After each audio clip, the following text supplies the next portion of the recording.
En RDC, le pasteur Carlos Barouti a été officiellement confirmé comme premier administrateur pouvant engager les ACMTF. Il a transmis les certificats de non-appel au ministère de la Justice avec copie au président de la République. Cette décision met fin définitivement à toute possibilité de recours pour les camps, pour la partie adverse. Le pasteur Carlos Barouti a affirmé son engagement à diriger cette association avec intégrité, transparence et respect des institutions de la République, en restant fidèle à la vision du message du temps de la fin. Écoutons à cet effet le pasteur Robert Ilunga, 4e administrateur des ACMTF, au micro de Nicolas Lukamba. Les ACMTF, que nous dirigeons, a été reconnu depuis le 25 mars. Lesquels là? Oui, mais c'est notre ACMTF qui a le premier, comme premier administrateur Barou et référent Barouti Kalala. Parce que c'est pas que les ACMTF devaient avoir une autre personnalité juridique. Non, c'est la même 063, je crois, de 2002, qui a donné la personnalité juridique aux ACMTF. Maintenant, l'ordonnance qui devait maintenant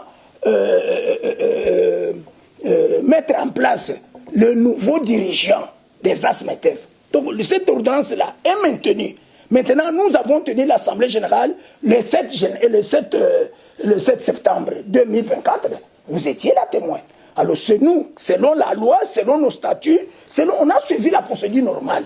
Maintenant, les autres, après la mort de Barouti, sont venus pour faire un coup d'État parce qu'ils avaient quitté, ils avaient abandonné, ils ne cotisaient pas. Oh, nous sommes des ASBL. Parce que quand vous ne cotisez pas, je le répète encore, vous n'êtes pas moi, même si vous êtes fondateur. Parce que les statuts et les règlements d'orientation disent, non, tu es fondateur, tu restes à vie. Il n'y en a pas dans ces articles-là.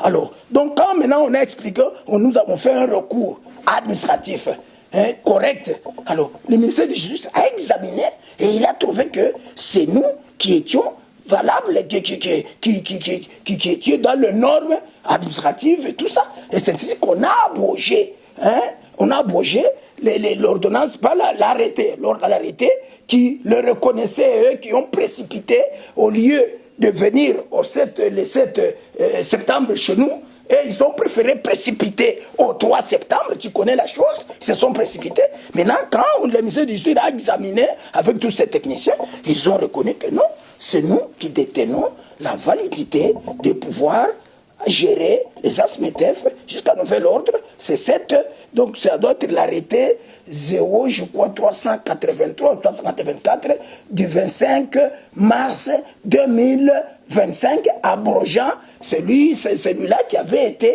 signé par Moutamba en octobre 2024, le désigné à eux. Donc c'est abrogé, il n'y a plus deux ACMTF, il n'y a qu'une seule ACMTF. S'ils veulent revenir, ils reviennent. Nous, on n'a pas de problème. S'il faut ça, ça enfreindre la loi, parce que la loi risque de les arrêter, parce que deux associations ACBL ne peuvent pas gérer sous un même nom, sous une même dénomination. Non, ça c'est un dédoublement. C'est nous qui sommes en droit. Parce que leur arrêté, le nommant comme dirigeant des ACMTF, a été abrogé le 25 mars 2025.